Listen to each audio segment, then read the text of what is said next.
வணக்கங்க. எல்லோரும் எப்படி இருக்கீங்க? நான் நல்லா இருக்கேன். நீங்கள் வேறு லெவலில் இருப்பீங்க எனக்கு தெரியும். இங்கே பாருங்கள், எங்கள் வீட்டில் தக்காளி செடியை எவ்வளோ அழகாக காய விட்டு செடியிலேயே பழுத்துருச்சு வேறங்க. இன்றைக்கி அறுவடை பண்ண போகிறோம்.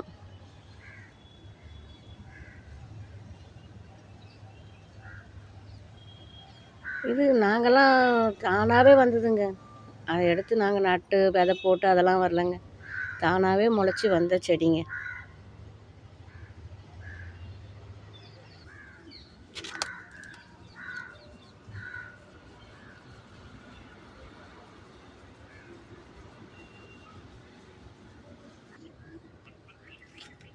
கொடி போல் படர்ந்து போகுதுங்க.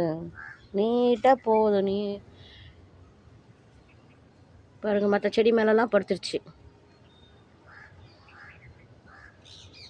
சரி, அப்படியே வரட்டும்னு விட்டுட்டேங்க.